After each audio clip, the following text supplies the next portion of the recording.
समान, ये अंतरंग कहलाते हैं। और यम, नियम, आसन, प्राणायाम, प्रत्याहार, ये 5 चरण जो शुरू वाले हैं, ये बहिरंग कहलाते हैं। मतलब जब हम ध्यान करते हैं तो ध्यान करते समय हम केवल अंतरंग का अभ्यास करते हैं। अंतरंग माने धारणा का, ध्यान का और समाधि का अभ्यास करते हैं। हमारे यहाँ इन धारणा, ध्यान और समाधि का अभ्यास ही बताया जाता और सिखाया जाता। लेकिन जो 5 चीजें बहिरंग हैं, जो बहिरंग माने जो बाहरी चीजें हैं, जिनका इनसे थोड़ा बहुत संबंध तो है ही है। जैसा कि हम आपको बता रहे थे कि यम और नियम मिलकर 10 होते हैं। यम नियम की संख्या 10 है। तो यम जो है वो, उसमें पहला चीज है सत्य, दूसरी चीज है अहिंसा, तीसरी चीज है अस्तेय। अस्तेय का मतलब होता है चोरी न करना। तो पहला सत्य, दूसरा अहिंसा, तीसरा अस्तेय, चौथा अपरिग्रह और 5वां है ब्रह्मचर्य। ये 5 चीजें जो हैं यम है। और नियम में भी 5 चीजें हैं। पहली है शौच। शौच माने पवित्रता। साधक को पवित्र होना चाहिए, अंदर से भी पवित्र होना चाहिए, बाहर से भी पवित्र होना चाहिए। दोनों पवित्रता आवश्यक है। जैसा आप देखते होंगे कि हम लोग साबुन वबुन लगा करके, खूब तेल वो लगा करके लगता है कि बिल्कुल अब स्वच्छ हो गए। लेकिन जो अंदर के विचार हैं, अंदर के जो विचार उठते हैं, वो विचार कैसे उठते हैं हमारे, तो वो आंतरिक पवित्रता की ओर बताते हैं। नहा धो लेने से तो बाहरी पवित्रता आ जाती है, लेकिन विचार शुद्ध होना चाहिए। तो आंतरिक पवित्रता विचार के शुद्ध होने से होना चाहिए। वो संत कबीर ने कहा कि कर में माला फिरत है। कर माने होता है हाथ। कर में माला फिरत है, जीव फिरे मुख माय, मनवा तो 34 फिरे, ये तो सुमिरन नाय। कर में माला फिरत है, जीव फिरे मुख माय, मनवा तो 34 फिरे, ये तो सुमिरन नाय। माने हाथ में माला चल रही है और ओम शांति का जाप हो रहा है मुंह से, लेकिन अंदर जो मन है वो दूसरी चीजों की बारे में सोच रहा है। तो ये तो सुमिरन ना है, इसको सुमिरन नहीं कहते। तो माने बाहरी पवित्रता भी जरूरी है और आंतरिक पवित्रता भी जरूरी है। तो नियम में पहली चीज है शौच। शौच माने शुचिता, पवित्रता। दूसरी चीज संतोष। आप लोग देखते हैं कि कोई आदमी बहुत पैसे वाले हैं, धनी हैं, उनके पास तमाम चीजों की बहुतायत है और बहुतों के पास खाने के लाले पड़े हैं। तो संतोष का मतलब होता है जो भी परमात्मा ने हमको दिया है, हम उसमें संतुष्ट रहें कि हमको इतनी चीज दी है, इसी में हमको निर्वाह करना चाहिए, न कि किसी दूसरे की अच्छी चीजों को देख के लालच करना चाहिए कि हम भी ले लें या इनसे छीन लें, इनसे झपट लें। ऐसा विचार नहीं रखना चाहिए। तो गोधन, गज धन, बाज धन और रतन धन खान, जब आवे संतोष धन, सब धन धूल समान। जब मनुष्य में संतोष रूपी धन आ जाता है तो उसको सब धन धूल के समान लगते हैं। तो जो भी संतोष किस चीज में करना चाहिए, जो परमात्मा ने हमको दिया है, और प्रयास करते रहना चाहिए कि और चीजें भी हम प्राप्त करें। तो नियम में पहली चीज शौच, दूसरा संतोष, तीसरा तप। तप माने तपस्या, तपस्या करना। आप लोग तो व्रत उपवास ये सब करते हैं। व्रत उपवास करने का मतलब क्या है? शरीर को कष्ट देना। तपस्या करना ये भी एक प्रकार की तपस्या है। कुछ लोग नवरात्रियां आती है तो 9 दिन उपवास रखते हैं और उसमें केवल वो फलाहार ही लेते हैं और भगवती दुर्गा का जाप करते हैं या दुर्गा सप्तशती का जाप करते हैं। तो ये तप कहलाता है जिसमें शारीरिक कष्ट दिया जाता है। तो शौच, संतोष, तप, स्वाध्याय। स्वाध्याय का क्या मतलब होता है? धार्मिक ग्रंथों को पढ़ना चाहिए। धार्मिक ग्रंथों को पढ़ने के साथ सत्संग की पुस्तकों को पढ़ना चाहिए। और स्वाध्याय का एक बहुत बड़ा मतलब होता है अपना अध्ययन करना चाहिए कि हम कैसे हैं, हमारे अंदर कैसे विचार उठते हैं, हम दूसरों के प्रति क्या सोचते हैं, दूसरों का कल्याण सोचते हैं कि नहीं, कि अपना ही कल्याण करने के लिए सोचते हैं। अक्सर देखिए प्रार्थना होती है तो मास्टर साहब सुनाते हैं, सर्वे भवन्तु सुखिनः, सर्वे सन्तु निरामया, सर्वे भद्राणि पश्यन्तु, माँ कश्चित् दुःख भाग् भवेत्।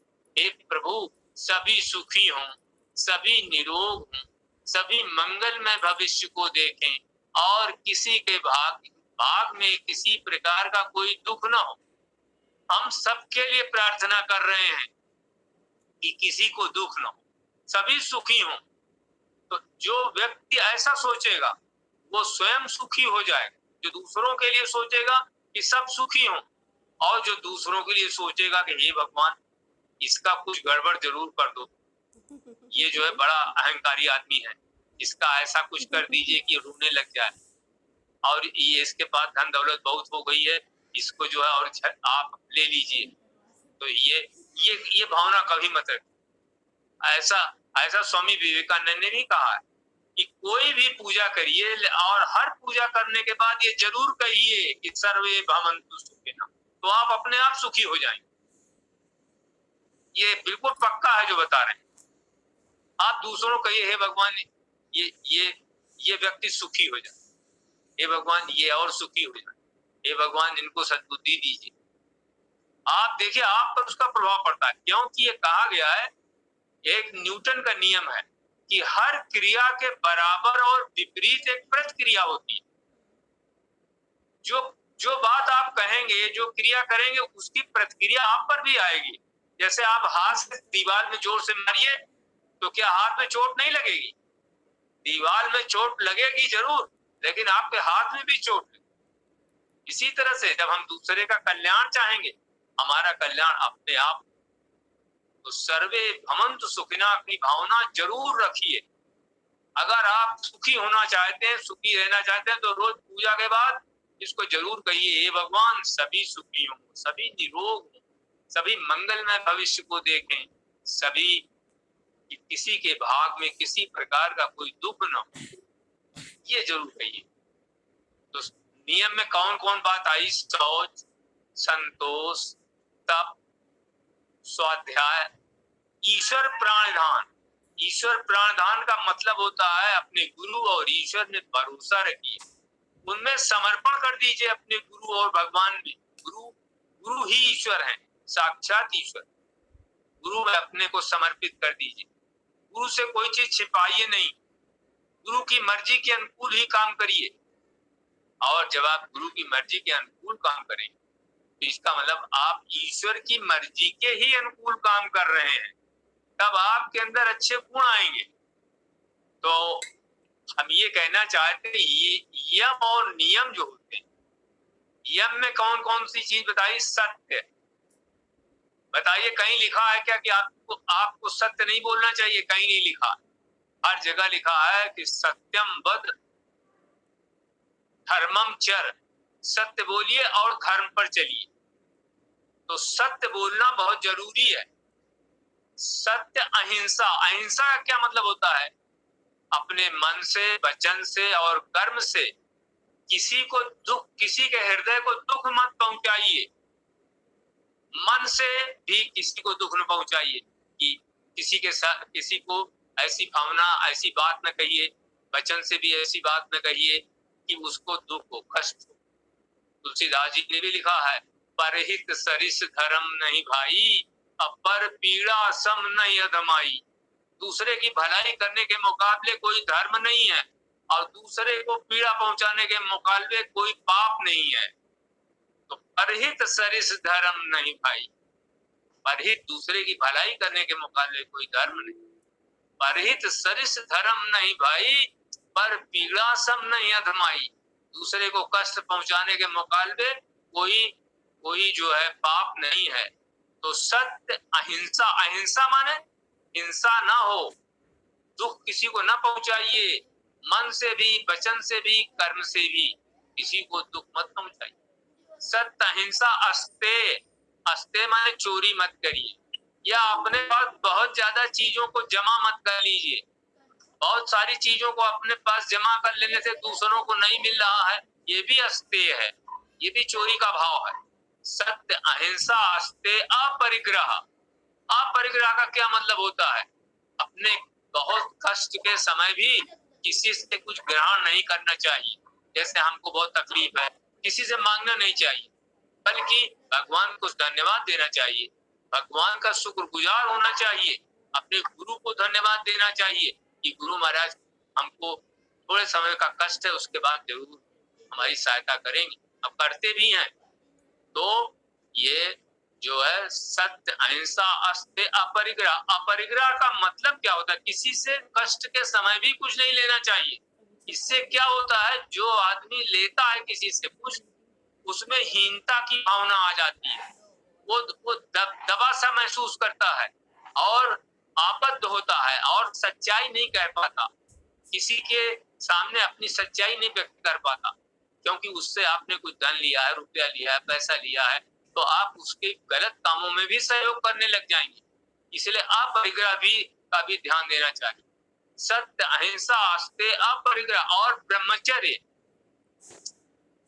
ब्रह्मचर्य कहते हैं मन से, वचन से और कर्म से, सब इन तीनों से, मन से, वचन से और कर्म से ब्रह्मचर्य व्रत का पालन करना चाहिए। सभी को माताओं और बहनों के रूप में देखना चाहिए। धर्म पत्नी तो धर्म का निर्वाह करने के लिए हमारे आपके साथ। पति क्या होता है? तुलसीदास जी कहते हैं, उत्तम के यस बस मन माही, सपने हुआन पुरुष जग नहीं। उत्तम प्रकृति की स्त्रियां वो हैं जिनको स्वप्न में भी पराये पुरुष का दर्शन नहीं होता, और उसी तरह से उत्तम प्रकृति के पुरुष वो हैं जिनको अपनी पत्नी को छोड़ करके किसी अन्य की तरफ वो निगाह उठा के नहीं। ये बहुत बड़ी बात बता रहे हैं आप। एक बार दद्दा जी साहब कह रहे थे कि जनाब चचा जी साहब कहीं जा रहे थे और उस सड़क के एक तरफ से महिलाएं आ रही थी और दूसरी तरफ से पुरुष आ रहे थे। तो चचा जी ने सोचा कि जिधर महिलाएं आ रही उधर से न चले, महिलाएं हैं, और पुरुष लोग जिधर से आ रहे हैं उधर से चलना चाहिए। वकील साहब अपना माइक बंद कर लीजिए जी। चचा को ठोकर लग गई और चचा जी गिर गए। तो चचा जी ने सोचा भाई ऐसा क्यों हो गया, तो उनको आकाशवाणी हुई कि इस स्थिति में आप इतने बड़े संत हैं, अभी आपको पुरुष और स्त्री में भेद मालूम पड़ता है? अरे आपके लिए तो जैसे पुरुष वैसे स्त्री, क्या मतलब? तो चचा को समझ में आया, मतलब उत्तम के यस बस मन माही, सपने आन पुरुष जग नहीं। तो ये चीजें यम और नियम है। तो यम क्या चीजें हैं जो अभी हमने बताया? सत्य, अहिंसा, अस्तेय, अपरिग्रह और ब्रह्मचर्य। ब्रह्मचर्य का बहुत बड़ा महत्व है। जो व्यक्ति ब्रह्मचर्य व्रत का पालन नहीं करता है या उसका माने उसको नहीं धारण करता है, तो वो व्यक्ति इस अध्यात्म विद्या के मार्ग का सही राही नहीं हो सकता। वो कभी भी उस स्थिति को नहीं प्राप्त कर सकता जो ईश्वर की स्थिति है। बाहरी स्थितियों को प्राप्त कर लेगा, धन दौलत प्राप्त कर लेगा, रुपया पैसा प्राप्त कर लेगा, लोगों में अपनी शोहरत प्राप्त कर लेगा, वैभव प्राप्त कर लेगा, लेकिन जो ईश्वरीय ज्ञान है वो उसको नहीं प्राप्त हो सकता। इसीलिए कहा गया यम क्या चीज है? यम जो चरित्र निर्माण का साधन है, चरित्र निर्माण का साधन यम कहलाता है। और नियम का मतलब होता है उसका नियमित अभ्यास करना चाहिए। तो यम नियम मिल करके हमारे चरित्र का निर्माण करते हैं। बड़े साहब कह रहे थे कि बड़े साहब माने हमारे बड़े साहब, दद्दा जी के बड़े साहब, बड़े भाई जो थे, वो कह रहे थे लाला जी साहब से, कुछ लोग कह रहे थे कि साहब हम लोगों का एक ड्रेस बनवा दीजिए तो लगे कि हम लोग एक सत्संग के हैं। तो लाला जी साहब ने कहा आपका चरित्र ही आपका ड्रेस है, आपका रहनी सहनी, आपकी लोगों से व्यवहार, आपका बर्ताव, आप पर अगर कोई उंगली उठाता है तो इसका मतलब आपका चरित्र ठीक नहीं है।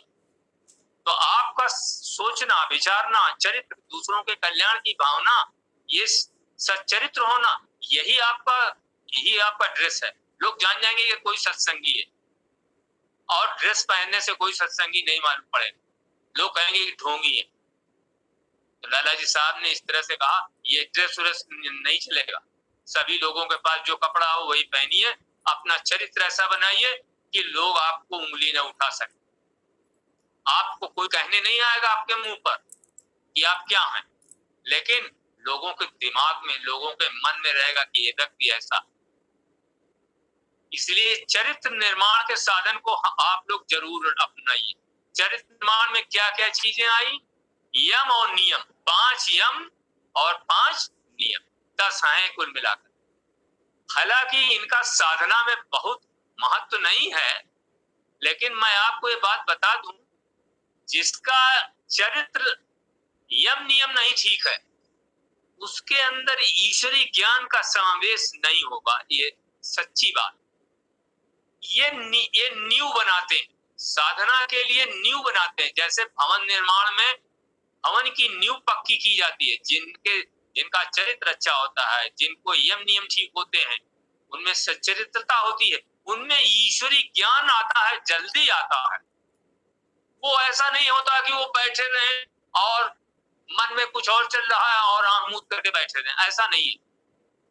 एक बार दादाजी साहब कह रहे थे, हमसे कह रहे थे कि बताओ एमपी सिंह, जननी माने क्या होता? हमने कहा साहब जननी माने माता।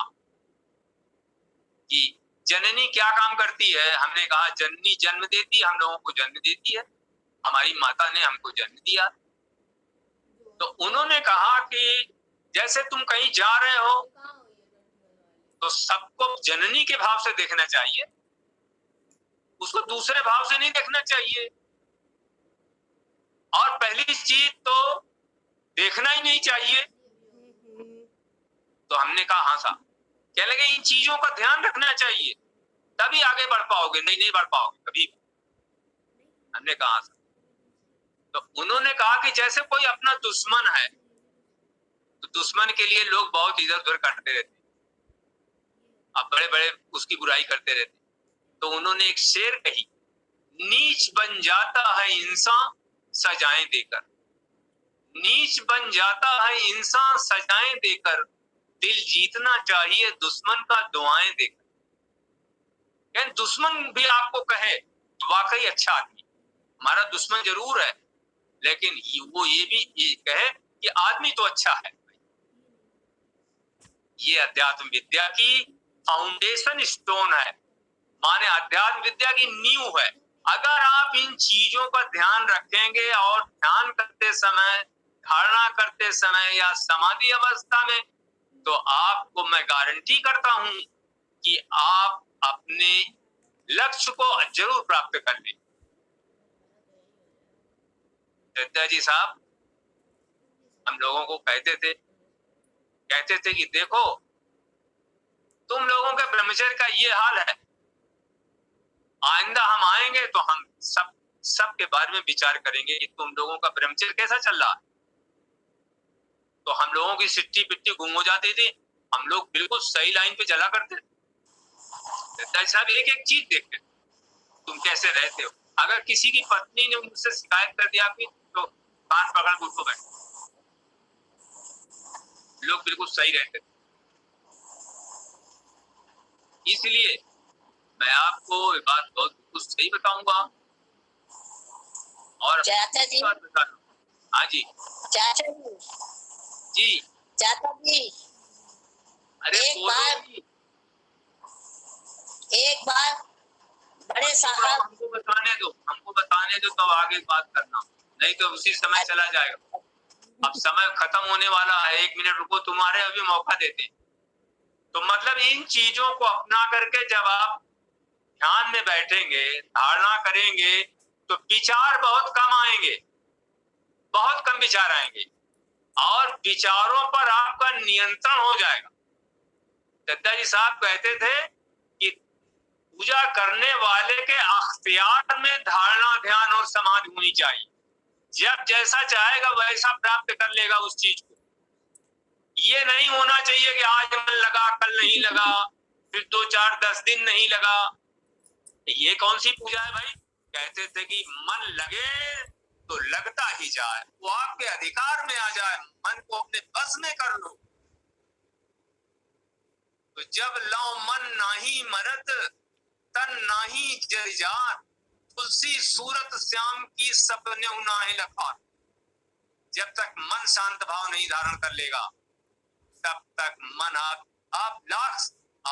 2-2, 4-4 घंटे ध्यान करिए, आपको उसमें वो चीज नहीं मिलेगी जो जिसको परमात्मा का जिसको कहते हैं, उसकी कृपा नहीं मिलेगी। आपके हृदय में दूसरे विचार घुमाने लगेंगे। या जैसे ध्यान खत्म हुआ, देखिए ये भी बात बताएं, जैसे हम लोग ध्यान कराते हैं तो ध्यान कराने में एमपी सिंह की ताकत नहीं लगती। ध्यान कराने में सीधे अब जिन गुरुओं से हमारा संबंध है वहां से हमको करंट आती है, वो करंट हम आपको दे देते।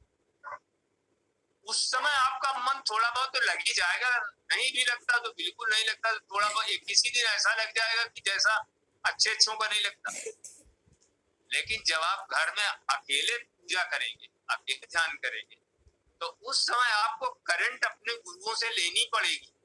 और अगर करंट लगातार नहीं ले पा रहे हैं तो आपको अकेले में अपने घर पर ध्यान कभी नहीं लगेगा। इसलिए हम अपने गुरु की बैसाखी पर कब तक चलेंगे? उनसे वो गुण सीख लीजिए, वो बातें सीख लीजिए कि जब दत्ता जी साहब तो इस समय हयात में नहीं है, लेकिन बताइए मेरा काम कैसे चलता है? मेरा काम कौन चलाता है? मैं कभी नहीं सोचता हूं कि दत्ता जी नहीं है। और जो ये सोचते हैं कि हम होना कैसे चाहिए, आपको आपका पीर आपके साथ में होना चाहिए, साथ में होना चाहिए। एक महात्मा से उनके शिष्य ने पूछा कि साहब कौन सा आदमी पूजा में उन्नति करता है? तो उन्होंने कहा जिसको अपने गुरु का डर होता कि कोई ऐसा काम ना करो कि हमारे गुरु के ऊपर लोग उंगली उठाएं, हमारे गुरु को अच्छा बुरा भला बुरा लोग कहने लगे। ऐसा कोई काम ना करो, ऐसा काम करो कि जिससे अपने गुरु की प्रशंसा, समाज में इज्जत, गुरु के बारे में लोग अच्छी बात सोचे। तो हम अपने गुरु के रिप्रेजेंटेटिव हैं, उनका हम पूरे समाज में लोगों के बीच में उनका प्रदर्शन हम करते हैं कि हमारे गुरु महाराज। इसलिए हमारे भाई साहब जी महाराज, हमारे दत्ता जी महाराज, हमारे बड़े साहब जी महाराज, कम से कम इन लोगों के संपर्क में तो मैं रहता ही हूँ और भाई अक्सर रहता हूँ। और मैं भाई साहब में और दत्ता जी में कोई फर्क नहीं समझता। एक बार दत्ता जी साहब हमसे कहने लगे, क्यों भाई एनपी सिंह? हमने कहा था कि अपनी जगह पर मैं लल्लू जी को रख दूं तो कैसा रहेगा? हमने कहा अच्छा रहेगा। कहने लगे कि जिस बात का ख्याल रखना। हमने कहा जी हुजूर। मैंने कहा साहब आप जो कहेंगे मैं उस बात का ख्याल जरूर करूंगा। मैंने बहुत लोगों को पूजा सिखाई, घर पे भी सत्संग होता था, मुन्नी तुम जानते। लेकिन मैंने भाई साहब से कहा आप जितने लोग हमारे यहाँ हैं सब आपके यहाँ जाएंगे, सब आपसे पूजा करेंगे और वहां ही आपको करेंगे। मुझे जो आप आज्ञा देंगे मैं करूंगा। मुझे ये इच्छा नहीं कि हमारे शिष्य हों और ये है वो है। सब शिष्य आपके हैं, आप अपना चलाइए, आपका सत्संग है, आप चलाइए, हमारा कुछ। क्योंकि दत्ता जी महाराज की आज्ञा, इसलिए मैंने एक भी आदमी को मैं नहीं कहता कि वो हमारा शिष्य है। क्यों भाई मुन्नी सही कह रहा हूँ कि गलत कह रहा हूँ? ये लोग सब हमारे यहाँ पूजा करने आती थी, लेकिन हम हमेशा यही कहते थे कि तुम बड़े साहब की शिष्या हो, बड़े साहब के प्रति वो वफादार रहो, उनकी याद करो। पूजा हम तुमको कराते हैं इसलिए कि बड़े साहब ने हमको तुम्हारे लोगों को पूजा कराने के लिए अधिकृत किया है। 12 साल हमने इन लोगों को पूजा कराई। भाइयों, समय भी हो गया है। हम आप लोगों से निवेदन करते हैं कि अपना आचरण, अपना चरित्र ऐसा रखिए कि कोई उंगली न उठा। आप महान जरूर बनोगे, मैं बिल्कुल लिख के दे सकता हूं। और आपका लौकिक और पारलौकिक सब कुछ आपके पास रहेगा। कोई चीज ऐसी नहीं है जो नहीं। आपके पास धन भी होगा, बाल बच्चे भी, वैभव भी रहेगा, सब कुछ रहेगा। इन्हीं शब्दों के साथ मैं अपनी बात खत्म करता हूँ और साहब जी को सादर चरण स्पर्श करता हूँ। उनकी कृपा की हम लोगों को आवश्यकता है। हम लोगों के लिए मार्गदर्शन के करेंगे। हमारा तो कर ही रहे हैं, आप लोग का भी कर रहे हैं, इसलिए हम उनके दीर्घायु होने की कामना करते हैं और भगवान करे बहुत वर्षों तक दीर्घ जीवी हो, जिससे सत्संग का कल्याण सभी लोगों का करें। अच्छा भाई, सबको नमस्ते, सबको